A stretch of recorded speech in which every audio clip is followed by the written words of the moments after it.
Olá, vamos voltar então? Vamos continuar nossa aula falando do princípio da anterioridade. Anterioridade, como nós já trabalhamos em outras aulas, ela envolve tanto a anterioridade anual e a anterioridade nonagesimal ou chamada de noventena. Nós já chegamos a trabalhar, por isso eu vou passar um pouquinho mais rápido em relação a isso, mas basicamente é o que? O legislador, o constituinte, ele entendeu necessário que um tributo, ao ser instituído ou majorado, ou seja, aumenta-se a carga tributária para um determinado contribuinte. Para gerar uma certa segurança jurídica e uma preparação desse contribuinte, que esse tributo só seja exigido no exercício financeiro seguinte. Ou seja, exercício financeiro entendam-se pelo ano calendário. O exercício financeiro começa 1º de janeiro e termina 31 de dezembro.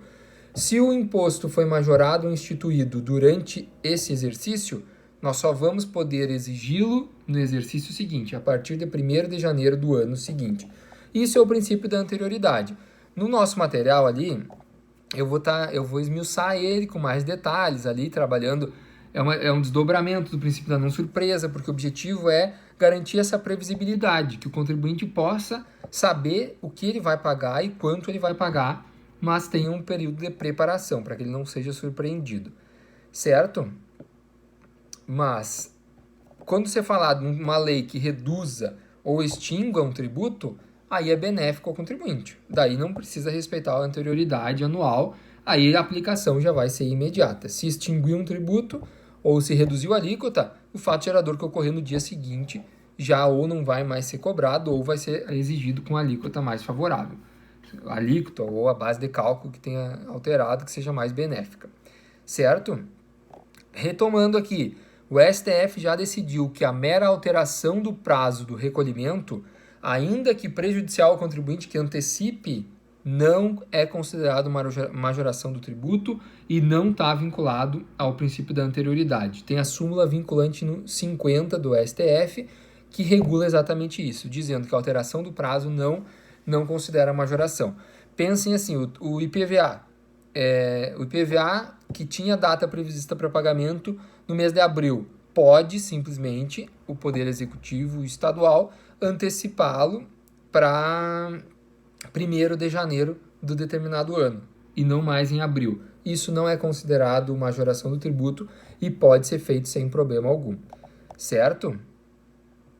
Outro ponto, atualização do valor monetário do tributo também não é considerado majoração, não precisa respeitar o princípio da anterioridade. Eu coloquei no material de vocês ali um quadrinho explicando, alteração do prazo e atualização monetária não se aplica ao princípio da anterioridade, assim como não se aplica lá o princípio da legalidade também. Um ponto que aqui gerava bastante discussões e hoje o STF está mais pacífico em relação a isso. Revogação de isenção. Por um tempo, a STF entendia que isso não era majoração do tributo. Hoje, o entendimento atual é que é um aumento indireto do tributo, porque aquele indivíduo que ele não pagava, porque ele tinha uma isenção, a isenção que é estabelecida por lei, aquele que pode cobrar, ele pode também isentar alguém do pagamento, ele simplesmente revoga essa isenção. Essa norma que revogou a isenção deve respeitar o princípio da anterioridade anual e da nonagesimal também. Então, observem isso. Extinção de uma isenção deve respeitar o princípio da anterioridade anual e nonagesimal. Certo? Eu botei ainda no material ali um conceito didático, está lá no artigo 150, inciso 3º, a linha B. Então, o princípio da anterioridade é o quê? Só pode cobrar tributos é vedado a qualquer ente da federação cobrar tributos no mesmo exercício financeiro em que haja sido publicada a lei que o instituiu ou aumentou, que é isso que a gente já vem falando. Eu destaco ainda no material. Observem, pode cair em prova na OAB o princípio da anterioridade aparecer apenas como princípio da anterioridade, ou anterioridade nonagesimal, anterioridade de exercício, anterioridade geral ou anterioridade comum. Tudo isso são sinônimos. Está se tratando do princípio da anterioridade anual, certo? Na sequência ali, se vocês observarem, vai estar bem explicadinho ali, eu fiz um quadrinho, sempre o tributo, a regra é essa, instituído ou majorado num exercício, só pode ser cobrado no exercício seguinte, a partir de 1º de janeiro do ano seguinte. Lembrando que o artigo 104 do CTN fala em vigência da lei. Quando eu falo do princípio da anterioridade, eu estou falando da eficácia, ou seja, da data da publicação até a eficácia, que é quando eu posso, de fato, cobrar, eu só posso ter a eficácia da lei no exercício seguinte. A vigência não tem nada a ver com anterioridade. A vigência pode ser na data da publicação, pode se estabelecer uma outra data ou respeitar a vacatio legis lá dos 45 dias, sem problema algum. A vigência é uma coisa, pode ser no mesmo exercício. A eficácia, que é a possibilidade de exigir, essa sim só pode ser feita no exercício seguinte, só no ano seguinte. O artigo 104 do CTN fala em relação à lei entrar em vigor quando se tratar de imposto sobre patrimônio e renda. Aqui eu estou dizendo o seguinte, no 104, que uma lei é publicada no exercício, ela só vai entrar em vigor no outro. Então, não estou falando da anterioridade aqui, isso aqui eu estou falando de entrar em vigor de uma lei. Da vigência da lei é diferente da eficácia. Não confundam isso, certo?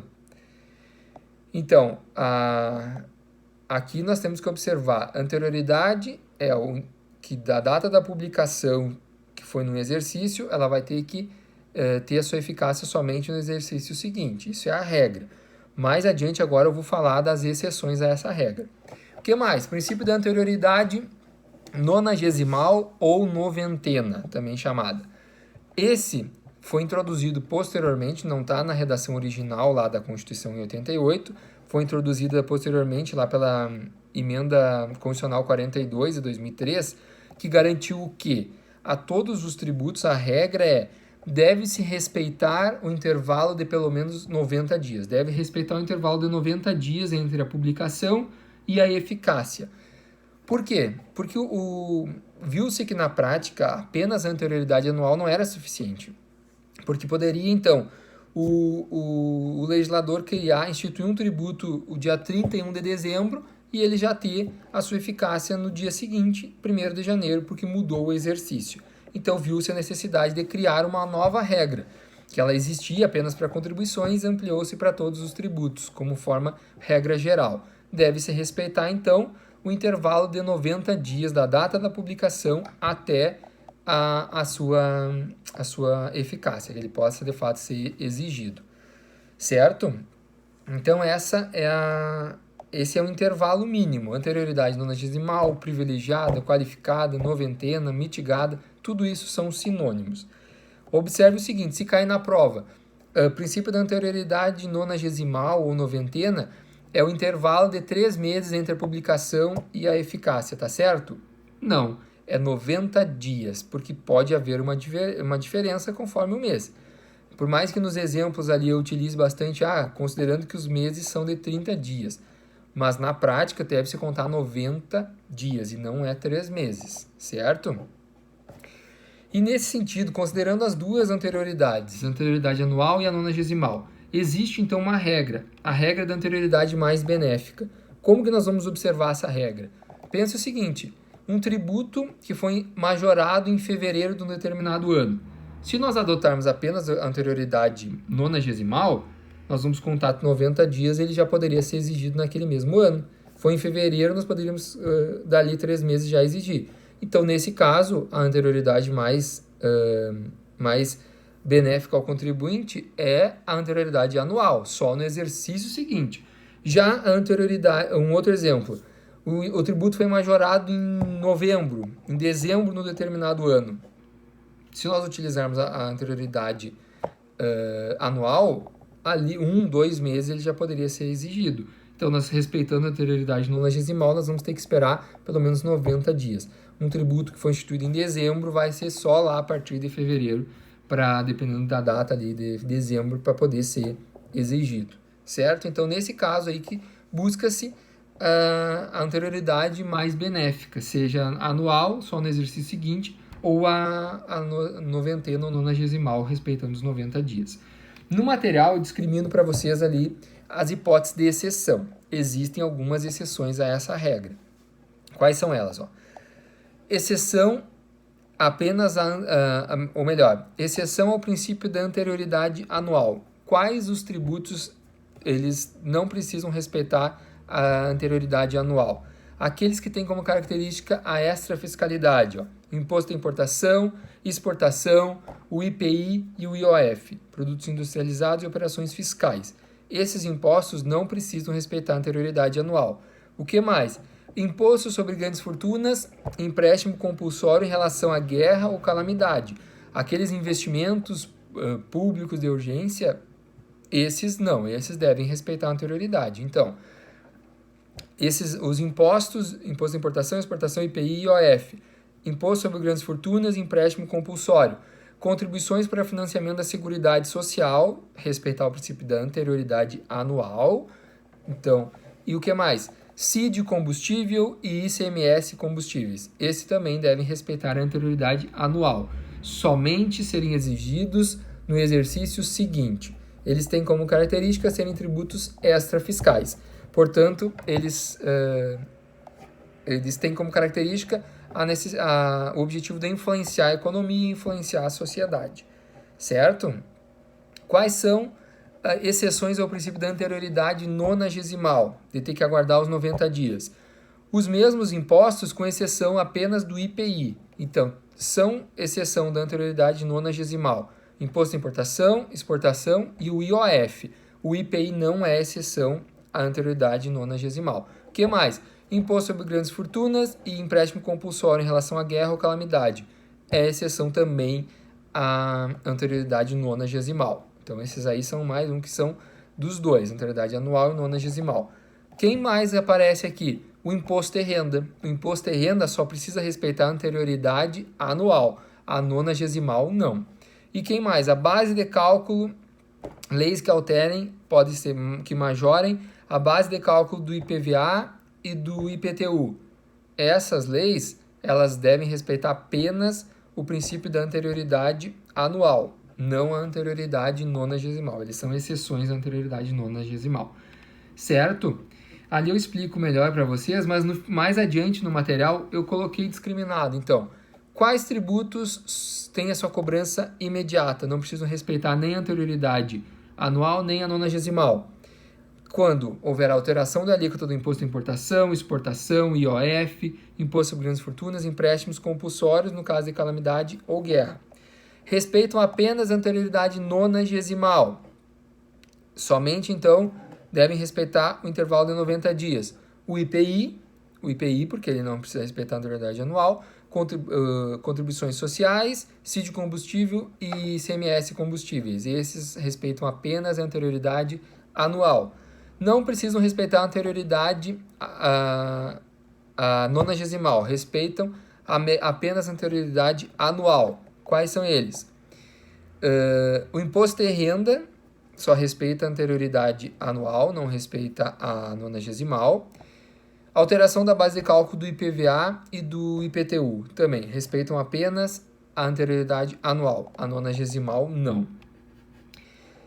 E todos os demais que não aparecem aqui devem respeitar tanto a anterioridade anual quanto a nonagesimal. Ou seja, vocês conseguindo identificar aqueles que são a exceção, observem características comuns entre eles. Observando aqueles que são exceção, nós vamos saber que todo o resto deve respeitar esses dois princípios, certo? Seguindo, vamos lá. Princípio da vedação ao confisco. Aqui o Constituinte entendeu que o tributo ele não pode ser tido como uma sanção, até porque lá no próprio conceito de tributo já diz que eles não podem ser decorrentes de ato ilícito. Então, eles não são uma sanção. Desse modo, não pode o legislador instituir tributos com alíquotas elevadas a ponto de ter um efeito confiscatório. Quando, então, a gente fala de vedação ao confisco, a gente está falando de tributos com efeito confiscatório, do qual, então, se estabelece alíquotas ao ponto de que vai gerar um prejuízo tão grande ao contribuinte que se assemelharia a um próprio confisco de bens, certo? Então, aqui nós vamos observar o que de fato, então, seria um tributo confiscatório. Em relação a isso, não tem uma regra positiva, uma regra taxativa dizendo, até aqui pode, daqui não pode.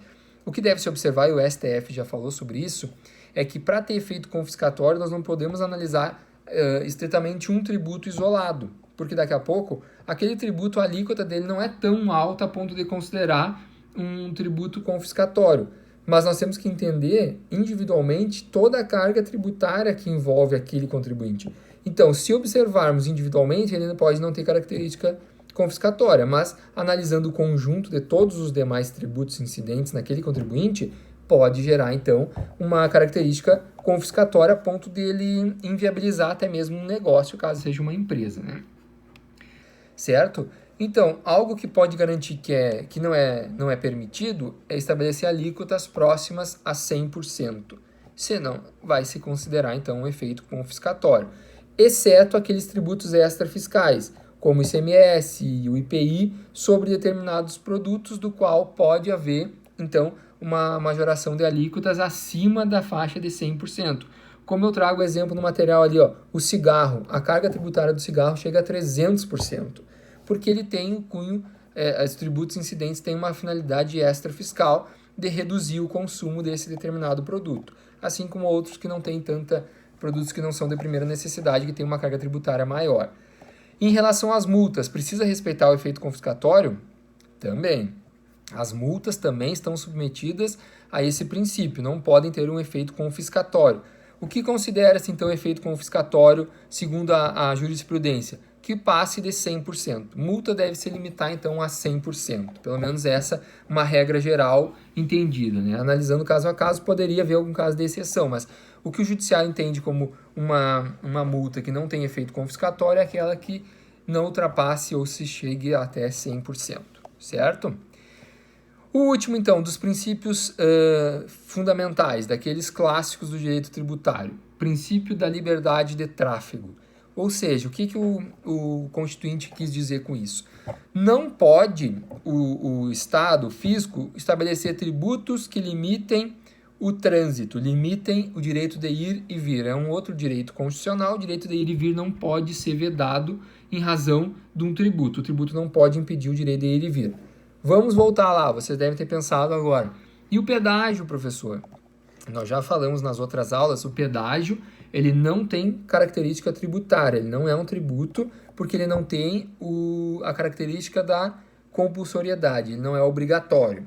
Eu posso me deslocar através de outro meio. O pedágio é cobrado de veículos automotores. Eu posso passar a pé, de bicicleta, não vai incidir o pedágio, certo? Então, o direito de ir e vir está garantido. Além disso, eu posso utilizar vias alternativas, porque o pagamento do pedágio é para conservação da via, estritamente para isso. Então, já tem decisão do STF que ele não fere o direito de ir e vir e ele não fere o princípio da liberdade de tráfego, certo? Outra coisa que pode levantar dúvidas, mas e o ICMS, circulação de mercadorias, que eu tenho que pagar para poder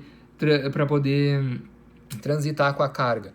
Ok, isso há previsão constitucional de que pode-se incidir o ICMS na circulação de mercadorias, por isso entende-se que não há nenhum prejuízo, não há nenhuma ofensa ao princípio da liberdade de tráfego, certo? Então, esse princípio diz o quê? Eu não posso instituir um tributo para que limite o trânsito, limite o direito de ir e vir. Eu não posso cobrar para alguém pagar um tributo para alguém poder sair de um município, por exemplo. Isso é vedado pela Constituição, certo? Esses princípios, pessoal, foram os principais princípios do direito tributário. Normalmente são esses que caem em concurso público, são esses que vocês vão ver na doutrina com mais habitualidade. Mas existem outros que estão lá esparsos pelo texto constitucional. Eu destaquei alguns deles que eu entendo serem mais relevantes. Vou falar de forma bem rápida para vocês aqui, porque são princípios que eles geram uma relevância prática também. Então, são importantes de vocês também terem conhecimento. Eu coloquei ali num quadrinho para vocês, ó, aplicáveis exclusivamente à União, princípio da uniformidade geográfica da tributação, princípio da uniformidade da tributação da renda, princípio da vedação a isenções heterônomas e aplicáveis aos estados, Distrito Federal e município, princípio da não discriminação baseada na procedência ou destino. Vamos falar então um por um desses. Lembrando que esses princípios também são garantias fundamentais, portanto, eles também são considerados cláusula pétreas. Eles não podem ser retirados do texto constitucional, correto? Vamos lá. Primeiro desses princípios alternativos, então, constitucionais, além dos previstos lá no artigo 150. Princípio da uniformidade geográfica da tributação. O que quer dizer com isso? Por que ele se aplica à União? Porque a União tem a incumbência de, quando instituir um tributo, ela vai instituir para todo o território nacional. Não pode a União instituir um tributo exclusivamente para o estado do Rio Grande do Sul, ou então todos os estados vão tributar, exceto um determinado estado. Não, ela não pode instituir com essa limitação. Não é vedado haver um investimento fiscal, ou seja, um incentivo fiscal para que haja um desenvolvimento de uma determinada região. Como ocorreu lá na região norte, norte, nordeste, algumas situações já foram vistas em que houve um benefício, um incentivo fiscal para que as empresas se instalassem lá visando o desenvolvimento daquela região. Isso é permitido. O que não pode é instituir um tributo com características diferentes para determinados entes. Isso não pode. Todos têm que ser tratados de forma igual, sem distinção. Isso, então, é o princípio da uniformidade geográfica tributária. Qual o outro? Uniformidade da tributação da renda. Ou seja, eu não posso tributar de forma diferente simplesmente porque a renda, eu não posso tributar de forma diferente a renda porque ela é oriunda de um ente ou do setor privado, por exemplo. Eu não posso ter um benefício tributário em relação à renda dos servidores públicos e não dar esse benefício para os empregados do setor privado. Não, renda é renda e deve ser tratada de forma igualitária. Então, não pode haver distinção em razão da origem de quem está pagando, por exemplo. Não pode haver. Deve haver uma uniformidade no que tange a tributação sobre a renda. O que mais? Vedação às isenções heterônomas. Ou seja, as isenções são tidas como são concedidas por entes políticos, porque aquele ente que tem a capacidade de cobrar, somente ele pode isentar. Ou seja, o IPVA é um tributo de competência estadual e do Distrito Federal. Pode a União isentar determinadas pessoas de pagar o IPVA? Não. Por quê? Porque a isenção, quem pode instituí-la, quem pode garantir a isenção é o mesmo que pode cobrar aquele tributo. Quem pode instituir um tributo são os estados, então somente eles podem gerar uma isenção. O mesmo vale para o estado em relação aos municípios. O estado não pode isentar o pagamento do IPTU de um determinado contribuinte, porque quem pode fazer isso são somente os municípios em relação ao tributo municipal. Certo? O que mais que nós podemos destacar aqui? Eu trago algumas exceções ali em relação a isso. Quem teria incumbência? A União, por exemplo, quando eu falei algumas matérias, elas vão ser instituídas por lei ordinária, mas elas podem ser reguladas por lei complementar. Por exemplo, o ISS e o ICMS. Por exemplo, a lei complementar que exclui da incidência do ISS serviços prestados para o exterior. Isso é permitido, porque aqui nós vamos ver que a União ela tem competência para legislar no que tange a lei complementar, envolvendo a destinação lá no ICMS para o exterior, para exportação, ou o serviço prestado para o exterior. Em relação a isso, o fato dela isentar o pagamento do imposto que é de competência municipal e estadual não veda esse princípio, certo? O que mais? Princípio da não discriminação baseada em procedência ou destino. Esse se aplica aos estados e municípios, que é o que basicamente ele visa, ele objetiva. Ele proíbe que os entes fiscais diferenciem a tributação em razão da destinação ou da procedência. Ou seja, eu vou pagar mais ICMS em relação ao comércio entre um estado com outro. Ou então, eu vou pagar mais IPVA porque o meu veículo, a procedência dele é importado. Não pode. Então, isso é vedado, constitucionalmente vedado, artigo 152. Então, isso vale porque, popularmente, as pessoas pensam o seguinte: um veículo importado vai pagar mais IPVA. Na verdade, pessoal, ele pode vir a pagar mais em razão da base de cálculo ser maior. Porque um veículo importado normalmente tem uma base de cálculo maior. Mas só pelo fato de ele ser importado, não muda nada em relação à alíquota. Tu não pode estabelecer alíquotas diferentes porque o veículo é importado ou nacional. Isso é vedado constitucionalmente, certo? Então, não há essa possibilidade, os estados e municípios devem observar. E, por fim, tem um outro princípio que eu não coloquei na relação lá anteriormente, mas que ele é importante, ele é extremamente relevante, em 2012, foi criada uma lei federal regulando ele, que é o princípio da transparência tributária. A Constituição, lá no 150, parágrafo 5º, fala que a lei deve trazer medidas para que os consumidores sejam esclarecidos acerca dos impostos incidentes sobre mercadorias e serviços. Ou seja, o Constituinte entendeu que devem os consumidores terem ciência daquilo que eles estão pagando, do valor que compõe o preço do produto. Por isso, a Lei Federal 12.741 de 2012, ela regula essa questão aí, envolvendo a transparência no que tange aos tributos incidentes no comércio e no serviço. Então, se vocês olharem lá, a nota fiscal vai estar discriminado o valor. Aqui, ó, o legislador foi mais além ainda, ele mandou mostrar o valor aproximado correspondente à totalidade dos tributos federais, estaduais e municipais e o que isso gera, a repercussão que gera no preço final do produto. Então, o princípio da transparência, ele visa exatamente isso, garantir um acesso a saber quanto de tributo o consumidor está pagando para saber qual o preço final do produto, quanto que desse preço final refere-se à carga tributária. Certo, pessoal? Com esse, nós acabamos, então, o nosso estudo sobre os princípios tributários, princípios constitucionais do direito tributário, que eu falei para vocês, são extremamente importantes e, por isso, nós devemos dedicar um pouco da nossa atenção para o estudo deles, tá bem? Até mais, então, até a nossa próxima aula. Tchau, tchau!